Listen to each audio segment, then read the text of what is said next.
Coming in at number 5, the Pata Air Max 1 just squeaked its way onto the list in the pure platinum colorway. That overtook the AMM Jordan 2, which was at number 4. Now coming in at number 4 is the Air Jordan 1 High 85 Georgetown, the only non-collab on this list. So you know it's doing some heavy lifting with the colorway and the story. Coming in at number 3 is the Jown 990B3, still holding strong from the beginning of the year. Coming in at number 2, the Travis Scott Air Jordan 1 Low Reverse Mocha. And coming in at number 1, just after Mamba Day, which was yesterday when we recorded, RIP to the GOAT, the Mambasita Sweet 16 Kobe 6 Pro Tro. What's up everyone, and welcome back to Sole Rankings. He is Connor, I am Lawrence. September was a sneaky good sneaker month. Here are the top 5 best releases that came out in the month of September. Starting off with number 5, Connor, hit it. Well, starting off at number 5, we have a very, very controversial one. And it's been a silhouette that's been creating a lot of noise, but we haven't felt super confident putting on the list because the releases haven't been the greatest, and also a lot of people don't actually consider these sneakers. But coming in at number 5 is the Tide colorway of the SoleSavy Pollux Croc. As far as that goes, it feels weird saying Croc in any sort of the context here, but SoleSavy's done quite a bit as far as moving the needle, especially with this specific silhouette. While it might not be this specific colorway that I feel the strongest about, the reason why we're calling this one out was it was a miracle that this drop on his website actually went extraordinarily well. The first time that we have ever seen him use proper bot protection, the first time that the website hasn't absolutely melted down and told people they now have to wait 400 plus minutes to be able to get the shoe. It was simple, you're able to get in, you're able to get out. It was exactly the way that a drop should be. I've voiced my opinion on Crocs in the past, and I've also said that one of the few exceptions is the Paul X Croc by SoleSavy Bembury, and these are a really good colorway. Like Connor said, I don't know if it's recency bias and also the fact that many people, including both of us, were able to actually purchase a pair, but thank goodness for that. Thank you for bot protection finally, SoleSavy. So yeah, we'll toss it on the list at number 5. Whether it's a shoe or not, who cares? It's our list. Coming in at number 4. So, on the day that we were recording this episode, Social Status announced that the Air Penny 2 has been delayed out of September, so to replace it at our number 4 spot is going to be the Air Jordan 1 High Heirloom. Hard to go wrong with a Wu-Tang color-blocked Air Jordan 1 High, but it also helped that this shoe was stocked very, very well, so no matter which boutique you ended up copying this from, you had a pretty good option of being able to grab it. So, very well justified as our new number 4 pick is the Air Jordan 1 High Heirloom. And now that as we get into the top 3, I need to let everybody know, this was a tough one. We went back and forth with which order we were going to put these 3 in. When I said that this month was sneaky good, these top 3, honestly, on any given day, could be the best sneaker to come out in a month. So that's our little warning that this is our final, but it wasn't easy to do. So let's see how we do. At number 3, we have what I consider the underdog out of the 3, and that's actually the Air Jordan 1 High Taxi. Now, as far as this shoe goes, we've actually seen it a couple of times before, for actually about 2 years now, but never actually seen the official release for it.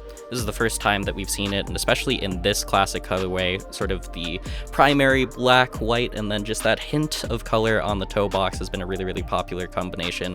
But not only was it a solid shoe fundamentally and a Jordan 1 that would easily stick with its audience, but it was also supremely well stocked. We saw quite a few people able to cop on these, and quite a few big restocks of these already hitting inside of our drop alerts monitor, as well as some of the other tools that we offer inside of SoleSavy.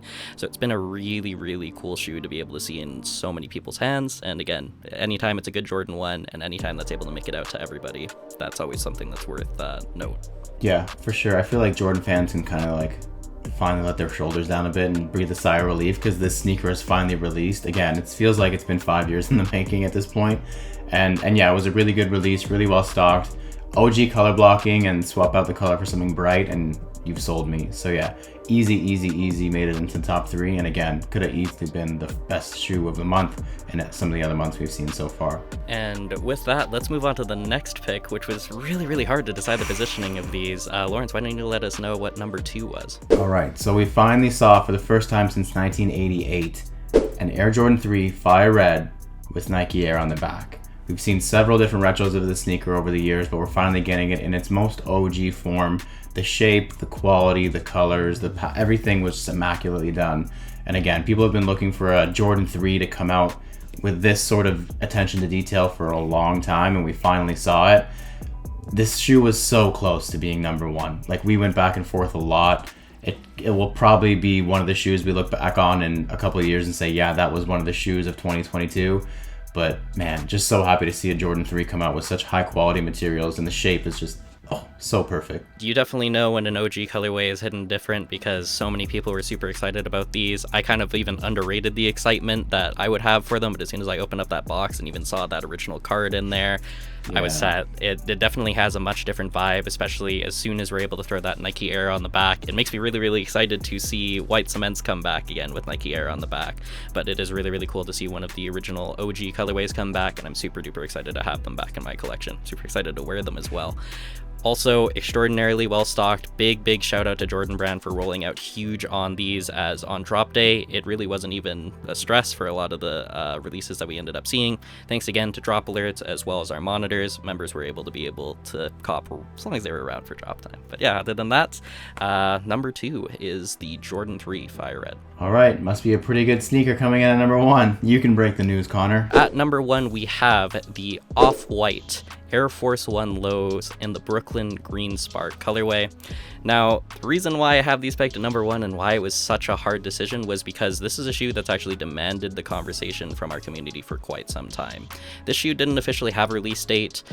With the unfortunate death of Virgil Abloh, it definitely put the release of this shoe in a little bit of a purgatory for a while, where no one really knew if it was going to release, but we knew that some sort of a shock drop was coming. So it was cool that even past when we were thinking that the shoe was going to be able to come out, it still made it out in the way that it did and was still aligned with the Brooklyn Museum. Already contextually, I think that a lot of these museum Air Force Ones are definitely going to go down as some of his best shoes, and this is no exception. But it was really just seeing how many people were interested, seeing how many people were still on board for this, while still kind of electing the same, I don't know if I'm going to be able to get them. And that's really the big party pooper on this one, is the fact that stock was still as low as it was, and these were still pretty hard to get hands on. But as far as possibly one of the last big shoes that we're going to see from Nike and Off-White's collaboration with Virgil Abloh at the helm, I think it definitely deserves a spot as a super duper iconic shoe, not only of this year, but definitely of this month. Yeah, these are, again, like you said, you worded it very well. It's not an OG colorway. It wasn't one of those historically significant sneakers from the past, but it will probably be going forward. The demand and the hype and the build up to this shoe, especially, you know, the staff at the Brooklyn Museum wearing them for 2 months, and just like the elusiveness and the so little detail surrounding them, and all of a sudden it was like, boom, they're next week. I think that it really caught the sneaker world by storm, especially the community. And yeah, it's hard to deny that they were very, very sought after. And again, it is a very good shoe. It might be my favorite of the museum pack. Boom, you can quote that one, Tony. But yeah, I think coming in at number 1, pretty comfortable with it. I think that I can live with it for now. But we had some jostling in our running leaderboard, so we need some updating here. We're really putting Tony to work this month. But coming in at number 5 in our new running leaderboard for the year is the Air Jordan 3 Fire Red, and I would be shocked if it doesn't remain there for the rest of the year. Coming in at number 4, we have the Off-White Air Force One Low in the Brooklyn Museum Green Spark colorway. Coming in at number 3, holding strong, much to the chagrin of many, is the Jijijijiao 990 V3 that came out in January, still in our top 5. Coming in at number 2, the Travis Scott Air Jordan 1 Low in the reverse mocha colorway. Coming in at number 1, I still need this shoe, holla at me for a 9.5, the Mambasita Sweet 16 Kobe 6 Pro Tro. Connor, any final words on our running top 5?